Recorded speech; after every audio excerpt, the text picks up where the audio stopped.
Hey guys, welcome back. You are listening to Glow Up or Get Out. I am your one half of the host, Mel, and today I'm alone, which is so fucking weird to record by myself. I hope that this is I hope that this is a sliver of interesting for you. Maybe I'm not so funny on my own, but we'll fucking see.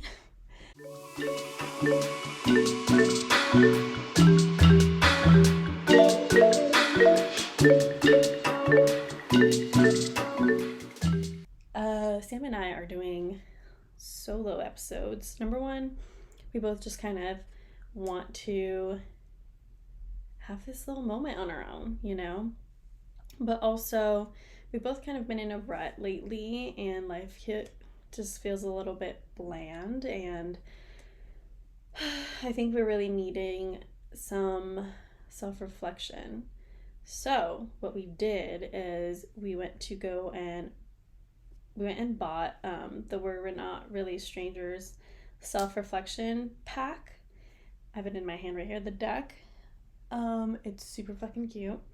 But yeah, not too long ago we played We're Not Really Strangers, just like the regular pack. It was super fun and super just like informative. Like, we were very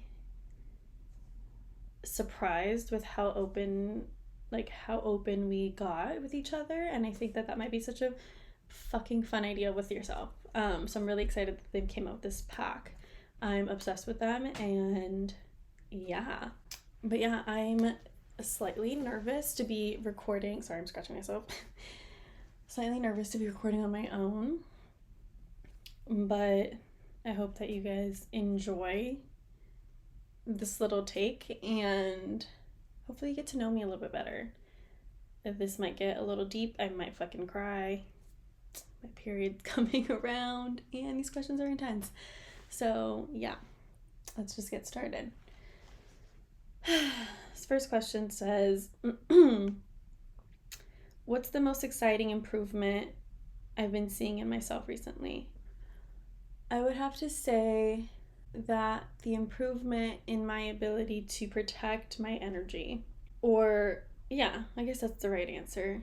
I think I've just been a lot better about dividing my time up with other people, like people that I actually want to spend time with and make me feel good, versus just hanging out and allowing people to just come in and out of my life as they please and give me their lackluster energy or make me feel like they've been taking and draining me of mine. So I think I've been better about that. I still think that I am not so good. That's not what the question asked, but I still don't think I'm completely improving in like a self-sustaining way, where like how I exert my personal energy towards myself. Like, I still think I need to, learn how to recharge better, because I don't have a lot to give right now. But yeah, overall improvement. It's exciting to see that like I've been able to protect myself better, and also just been kinder to myself. I think that's a good improvement. That's number one. Number two. Hopefully you can't hear that, but my neighbor's walking upstairs. Anyway, okay. Number two. What do I need help with currently? Who can help me? How can I help myself? This is a really good one. Because I'm in a rut currently, I hate to just say it like that, but I don't feel like I'm in a very incredible like place in my life right now. I do feel like, let me explain how I feel where I am. I'm not necessarily like, it might just be my depression. I don't know. But I'm not feeling necessarily like deep despair and deep like sadness. I think right now I'm feeling very like mundane and like steady in this blah moment. I don't feel sad, but I also don't feel happy. I just kind of feel like okay.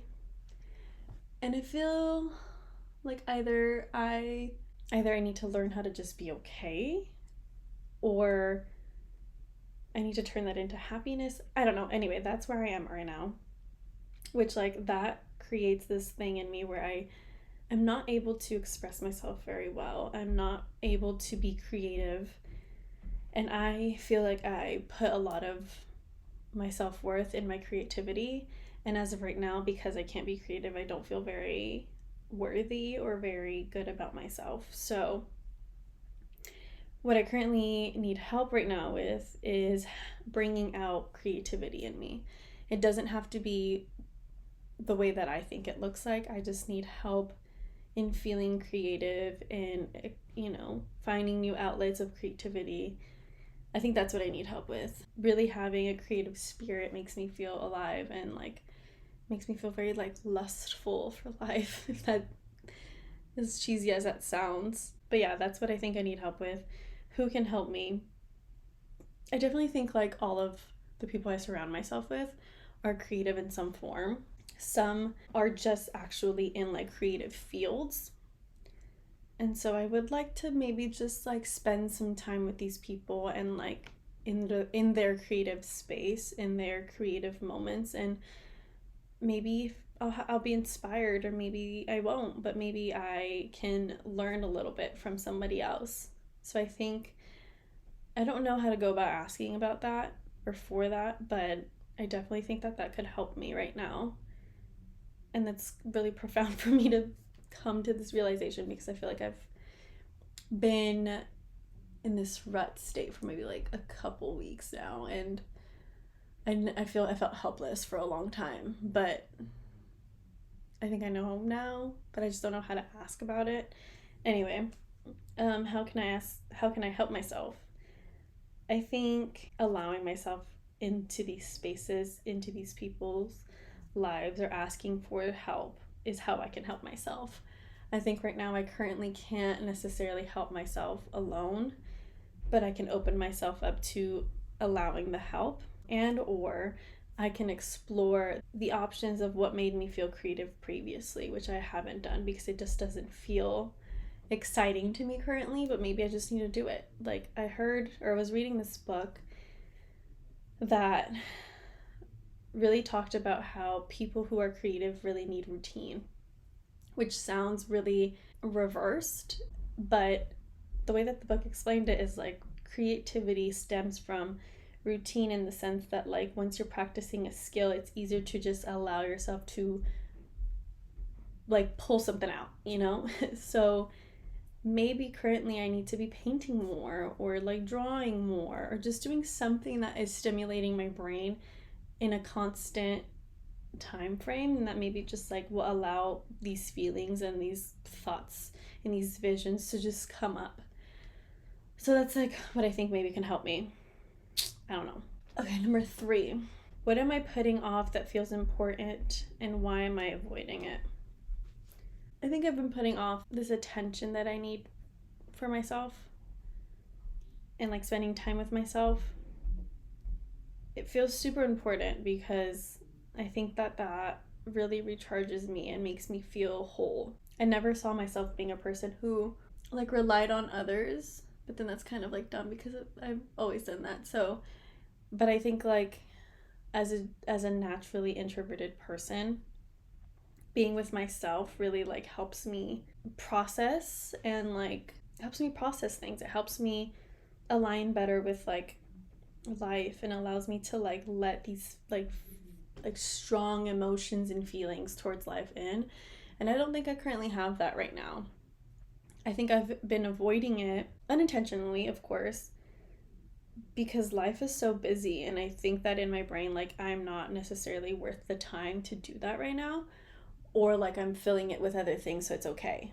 But I definitely need alone time, and I definitely need to just do it, because I think that once I have a routine of doing something like that, or I have like when I'm just able to do it for a long time, I start to just feel like myself again. And right now I don't. So I don't know. I don't know why I'm avoiding it really. I think I'm just scared, I guess. Scared of what? I don't know. Scared of myself, maybe. I feel like Do you know what I'm talking about? Like, do you ever feel like you having to meet yourself again? And it's almost like this nervous feeling that you have. It's like the same feeling you have when you're meeting somebody new. Like, let's say you meet a friend online and then you're like, or like a boofing, whatever. You meet them online and then you go and meet in person. You make plans to meet in person and you're kind of like nervous because you're meeting this new person. I'm starting to feel that kind of way with myself. And so I think I'm avoiding the feeling of nervousness because I don't want to like, it's scary. It's like nerve-wracking. I'm also like I don't want to be disappointed in myself. I think I have a fear of being a very like boring, quote unquote, normal person. So like I think like I perpetually like put myself in a space where it is unhealthy to therefore be interesting to myself, and that's like totally unfair. This is taking a turn to a weird place, but I hope that you're following. But yeah, I think that's why I'm avoiding it, because I'm just scared. I'm nervous. I don't want to be disappointed. So, are any of my insecurities hurting anyone else by accident? Interesting. Definitely. I think that your self-worth does not only affect you, but it affects the people around you and the people that love you. I definitely feel like my self-doubt is one of my insecurities, or my insecurity of not being enough, and my insecurity in my skills, in my talents. I think that those insecurities definitely are hurting other people by accident. I always think that like me being self-deprecating is just towards me, but I know that that affects other people who care about me and want to take care of me and want to be around for me and to support me, in the sense that like, I don't want to fucking cry. Sorry. For example, me having these self-doubts and my talent and my creativity, I think really affect Sam in the way that our businesses won't thrive, or we won't have incredible ideas that will affect people, you know. I think that my self-doubt really brings us down, because I think I'm being realistic, and like people won't like this idea because it's not good enough, you know, and in turn it's not good enough because I'm not even putting it out. But like Sam sometimes helps me get out of that situation and that thought process. But I think definitely my self-doubt and my insecurities are hurtful in that sense. Also, my self-worth being low really affects my partnership and my friendships and everything else, all the relationships in my life, because I'm not showing up as the full version of myself for people. And so it's unfair. It's unfair to them. They're not getting a full friend, they're not getting a full partner, they're not getting a full anything. You know, like they're getting a half-assed version of myself because I can't show up as myself. And that's really unfortunate. And for what? Because I want to be perfect? No one's fucking perfect. You know? I don't know. Next question. How would I describe my relationship with myself in one word? Currently, I guess. Obviously, right? Can do like a hyphenated word, like in the works. I think it is currently distant. That's the word.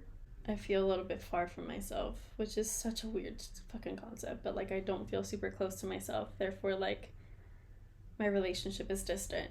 I definitely don't want it to be there, but it is. So, yeah, I think distant. I think it's clear by like the other answers that I've just given.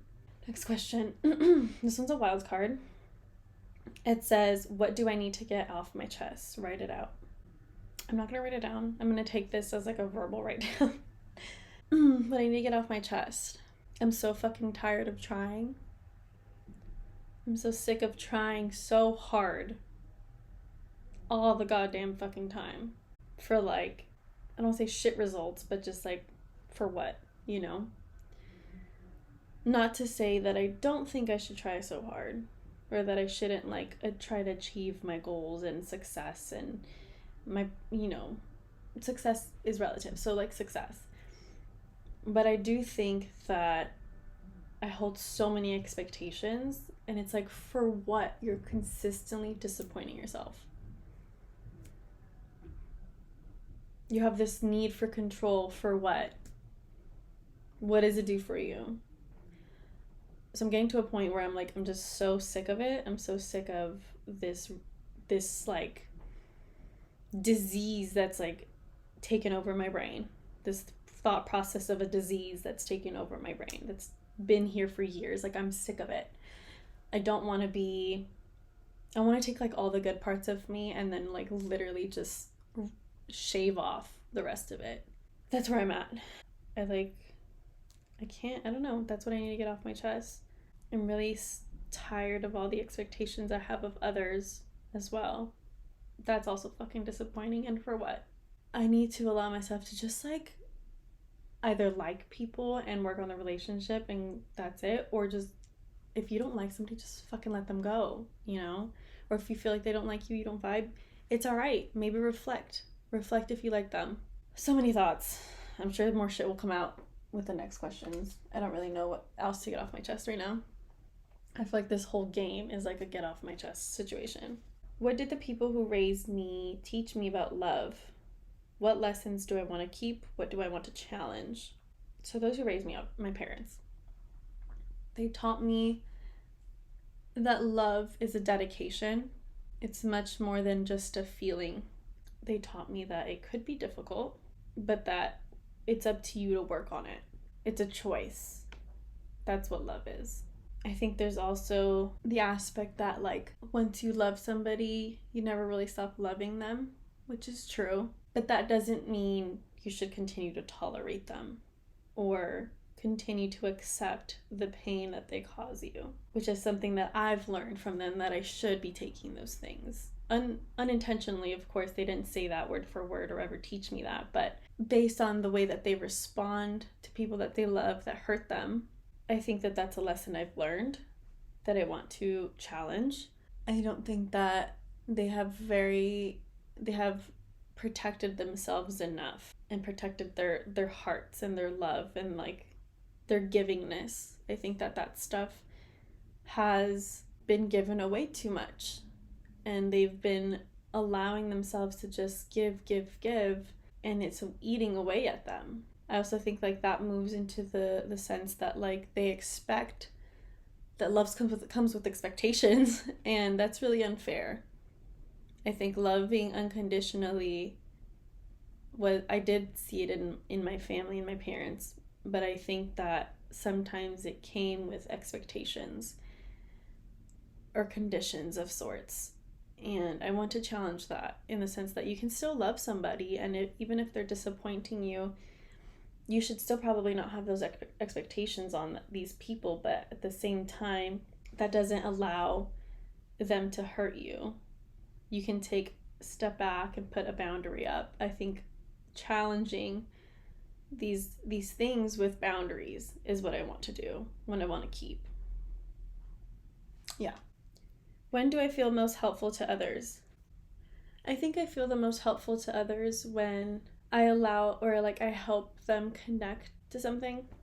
I don't know if that's too vague, but like when they are able to self-reflect and feel moved by something that I say or do, I think that's when I feel the most helpful, when they want better for themselves. I just consistently want people to be able to connect with life and their purpose. And also they're like innate, or I don't even know if innate's the right word, but like their birth given right to happiness and joy. I love seeing people happy. I love seeing others be ecstatic with life. And if I played any part in that, whew, sheesh. It's like literally fucking fulfills my life. It's so good. Yeah, that's it. Which one of my mistakes taught me the most this past year? What did it teach me? I think one of my mistakes this year was giving somebody too many chances to show up, and they didn't, and giving them the benefit of the doubt. I think it taught me to set more boundaries, to trust my intuition, to trust my gut. It taught me to to trust myself. I feel like I always know what's right for myself. Like, not to sound like a fucking stubborn bitch, but like, I always know what's right at the end of the day, as everyone should. I think my intuition is just so strong that like, I know right off the bat if somebody gives me weird vibes, or if over time like a situation starts to feel wrong. Like, I know before it completely shatters and fucking crumbles to the ground that it's not going to go well. And I think I need to be better about being like, you know what, I should probably take myself out of this situation now, which in this case I did, but I think it was slightly too late and it ended in bad terms. And so, but I'm also okay with that. Like, I think people should be able to protect themselves and be like, yo, I don't really want you in my life because you're kind of fucking sketchy. So I think that is the lesson that I've learned. And I hope that whoever's listening to this, you trust your intuition, because it's never wrong. It will never be wrong. Any decision you make, I don't think necessarily will ever be wrong in reality. I think that, you know, if it's something that you felt is a mistake and you tried to fix it and it doesn't work out, then like, it was meant to be that way. I don't know. That's my thought on that. I'm gonna do one more. When was the last time I remember being mean to someone? Why did I act this way? I think the last person I was mean to was probably Logan. I don't remember what I did, but I think anytime I'm ever mean to someone, it's coming from a place that's like, I'm hurting myself. And so I'm just projecting. I probably acted that way out of projection. Being in a relationship, it's kind of like inevitable to be mean to each other. I think like two energies consistently mixing together, you're human, you're bound to fucking have shit that comes up. But yeah, I probably was mean to Logan, and I shouldn't have been. I probably acted that way out of projection again, and insecurity of not being enough, or some insecurity. It always is. I'm never innately just a mean person. I think it always just comes out of like fear, worry, or insecurity, as it does for probably everybody. But yeah, that was that. So we're at 33 minutes. Okay, maybe I'll do 5 more. Sam, for watching this, probably should be watching. I'm gonna do 15 cards and then call it. Okay, this one's cute. It says, I want to thank myself for blank. I want to thank myself for wanting more for myself, for having such an ambitious and open heart to life. I feel like I'm so grateful that I'm a person who doesn't like to settle. I'm always wanting to improve, and I think that I want to thank myself for that. I don't know what else to say. That one was cute and it hit a little. Another wild card. It says, take 3 deep breaths before answering the next question. All right.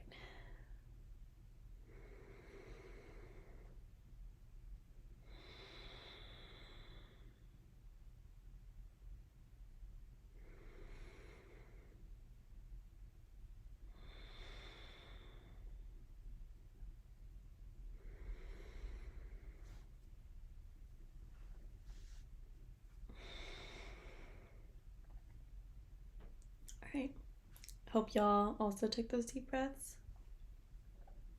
That felt fucking good. I'm not gonna count that as a 5th question though.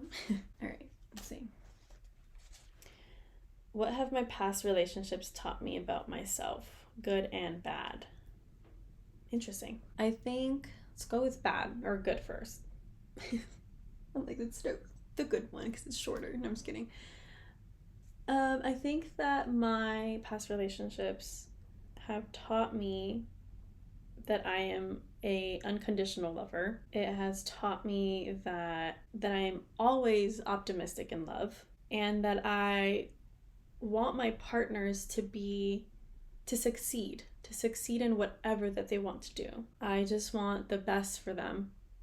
And I think I'm very good at supporting my partners in literally their dreams and whatever that they want to do. I think I'm a ride or die kind of person. Just kidding. Not a ride or die, because I'm obviously not in those relationships anymore. But I definitely think that I I'm there till I'm not, till you fuck things up and you hurt me to a point where like there's no return. Anyway, as far as bad situations or bad things that I've taught me about myself, previous to Logan, I think I was really bad at leaving people because I felt like I didn't want them to give up on me, but it was the opposite. Like I should be not necessarily giving up on these people, but like these people didn't want me. You know, they didn't want me. They weren't appreciative of me. They didn't want to help me succeed in the same ways that I helped or tried to.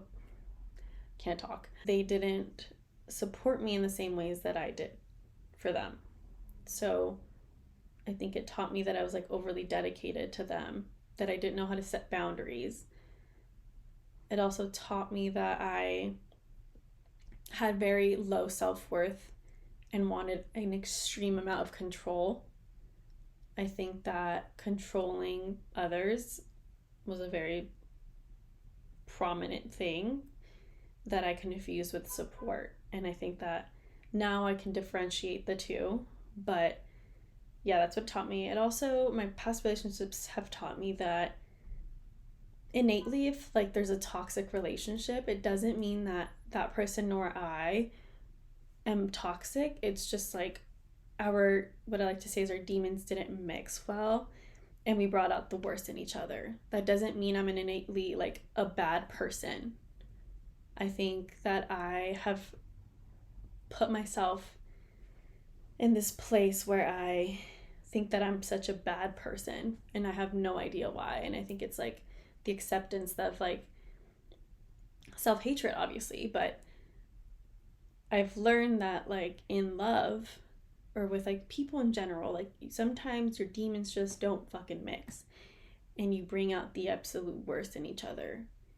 And just because these two people are bad people together does not mean that they're bad people on their own or with other people. My relationship currently with Logan is just, it's great because I'm consistently trying to work on the trauma of like feeling like the bad guy. And I think that comes from a lot of gaslighting and like trauma in other relationships, but I feel very safe with her and I feel like I'm able to work on myself and I am like our demons mix well. Like our bad sides are very empathetic to one another, and I feel like I didn't have that in the other relationships, either because I was too young and in a place where I couldn't, or again like it just didn't mix well. And that's okay. Some people trigger each other more than others, and that's fine. But yeah, that's that. What have I always accepted as true that turned out to be false? That I'm a bad guy. Not fucking Billie Eilish. I'm a bad guy, duh. But like, actually, I think I really thought that I was like this bad person. And it turns out to be that no, I'm fucking not. I think that I have been put into situations where I've had to put up boundaries and people didn't accept that. And so like innately that made me feel like a bad person. That made me feel like I was mean, like I was fucked up. I feel like a lot of the like it's fucking weird when you can see like all your traumas building up to one fucking thing. But I think for me it was like when I was younger and I was a kid, I always wanted to be accepted, you know, groups of people and friendships and things like that. I always wanted to be accepted. I always wanted to be a part of something. And I think I took that into relationships as well, like all relationships. And when somebody was mean to me, I would defend myself. And so, but I would still have like this people pleasing kind of viewpoint on it. So as I was battling trying to set these boundaries, I still wanted people to like me. And so when they didn't, when they had something to say back to me, when they were, you know, projecting and reflective on me, like I obviously took that as like, oh no, I'm the bad person. Like, oops, sorry, you're right. Like I'm the bad person. I should go. And that's not true. Like I think again, it's like people just are allowed to like have differences, and me letting go of control of what people think of me and like me trying to have this like perception push, this perception agenda on everybody of like how I should be perceived. Once I've let that go, I think like now I feel more free. I feel like that's like I'm not a bad guy. I think also allowing myself to be told that I'm not in a way that feels true, that's helped a lot. Yeah. All right, guys, I have 3 more. Who intimidates me? Why do they intimidate me? I think people who are very confident in their talents intimidate me. I feel like I can bring a couple people into my head. I think they intimidate me because I don't think I have that. I don't have like that sure feeling of like, I'm fucking good at this, you know? I think I've said maybe a couple times that I'm good at something, but did I probably mean it? No. So they intimidate me because of that. Like, I think that's why like finding mentorship or asking for help is so difficult for me, because I feel like I'm so intimidated by the thought that like somebody else is so good at something and won't want to share that with me. I feel like, I don't know. That's my thought process with that one. What's my most toxic trait I can admit to? Where do I think it stems from? I think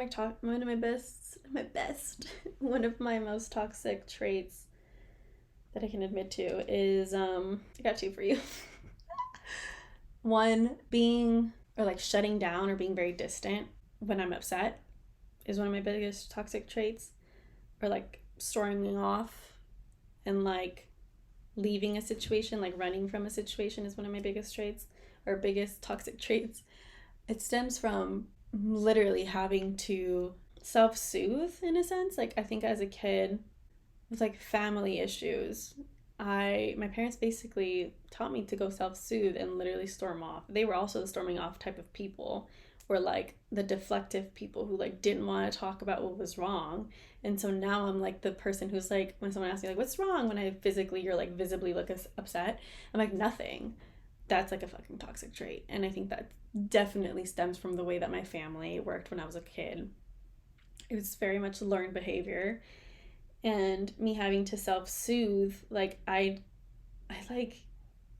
can't, that makes me feel like I can't be around people when I'm trying to like process my emotion. And it sucks because sometimes like you have to process emotions together with the person that like is also hurting.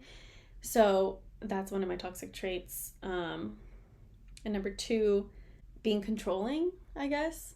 I think I'm much better at it now, but I think I have like a need to control situations. And I think that stems from having to be a person who mediates all the time, whether it be in like, I think it's family stuff, but like having to mediate in family situations. I don't know if this is like a thing that's universal, but I feel like the baby of the family is usually the person who has to mediate. Like they don't actually get to be the baby. I've seen this in multiple situations, but I think that that's true. And I think that was very true for my personal like life. I think that was very true to my personal life. And now I want to control situations because of it. I want to be in control of how a situation plays out because I've been taught that I need to do that, you know? Yeah, that's that. This is a cute one to end with. What's one small step I can take today towards a goal that feels out of reach? I think I can set myself up with the thought process first that I need to just try it. Just try it out. You don't need to be perfect at it. Just try it. All right, Harley, period. But that's one of them, to just set myself up mentally and like have this promise with myself that whatever I want to try, I should just do it. I don't need to be perfect at it. I should just like do it and see what comes out of it. Better yet, I should try something before I judge myself on whether or not I'm good at it, whether or not I should do it. That's one step that I can take to make my dreams feel less out of reach. Plain and simple. I don't know. Does that make sense? Just do it, right? Fuck it. And let go of control of the outcome. Because at the end of the day, it might not even be something that I want to do. So there's that. All right. Oops, I think I threw that card. But yeah, I hope that this was fun to watch. I'm still going to do glowing hour. I know I'm alone, but I'm going to do glowing hour. I don't know what I'm going to do yet, but I will figure that out. But I'll see you guys there. I'll see you there. Gotta pee. Per usual.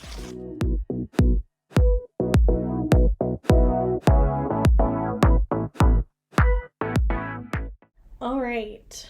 Welcome back. I am still doing glowing hour by myself.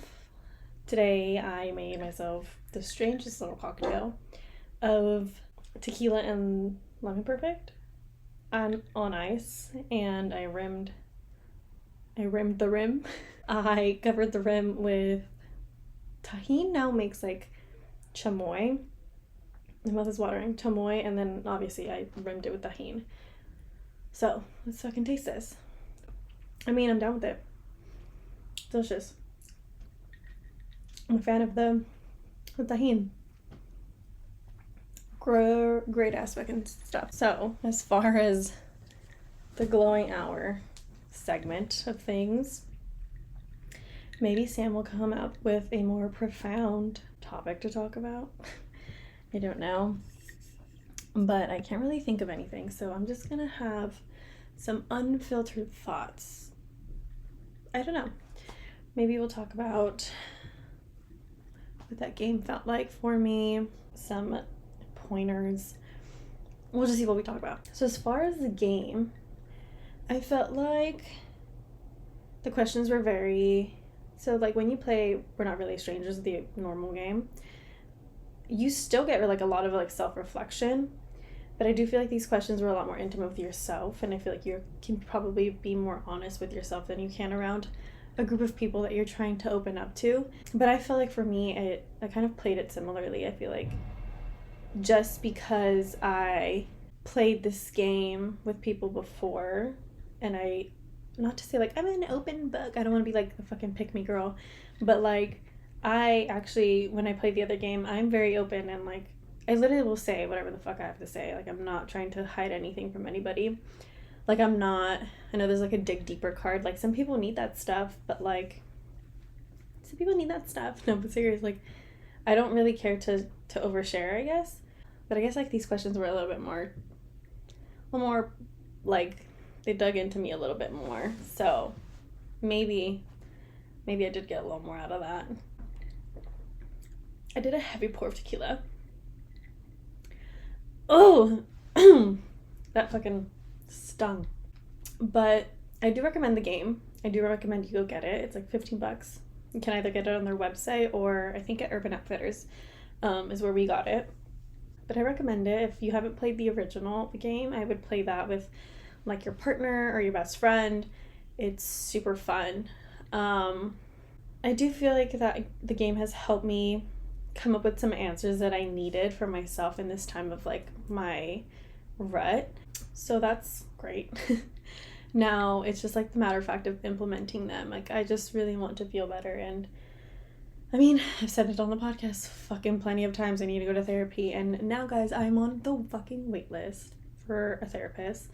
So that's great. But as of like for now, what I can do for myself is just really act on the things that I want to and like ask for help. I think that's like really hard for me. But yeah, I also just like realize that in life, I think when I'm like struggling or when I don't feel closest to myself, I move with like fear in mind, like fear of things not working out, fear of not connecting, fear of failure, and fear of everything. Just I move with fear, and I fucking hate that so much. Today when I did yoga. I did a little bit of yoga this morning. If you haven't watched Yoga with Cassandra on YouTube, she's great. She does like morning stretches that I love to do with Logan. But she usually has a set an intention, and this morning I set the intention of being gentle and creative, whatever that means. Being gentle with myself, at least like opening up to my creativity, which like I think I did a little bit of today. I think like overall I was very gentle with like putting myself first in the sense of like wanting to figure out what's going on in this head. So with that in mind, I think in the same way that like I'm usually in times like this I move with fear, I instead want to combat that and move with love and move with like love for the universe and love for everyone around me, knowing that everyone's on my side. You know, to an extent, not everyone is, but overall, like the world is not against me, and I just need to move with love, move forward with love and intention, a kind intention to be the best version of myself as best as I can.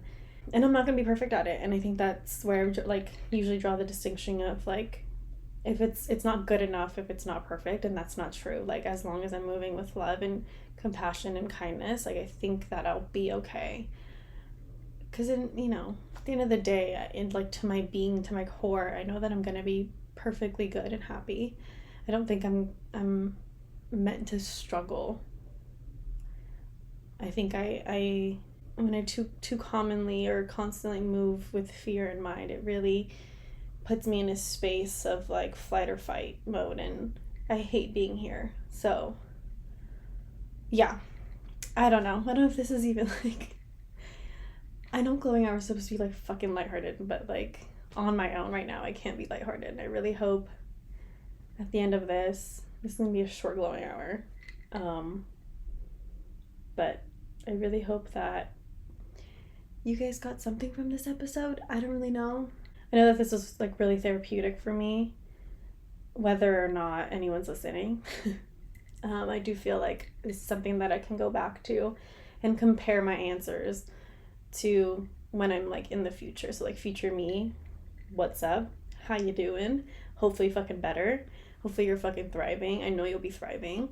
Be thankful, be grateful for the me here currently. Like, I probably got you there, bitch. But yeah, I'm sure time will bring amazing things for me. So just like a little letter to the universe. I love you so much, and I'm very grateful for literally all of it.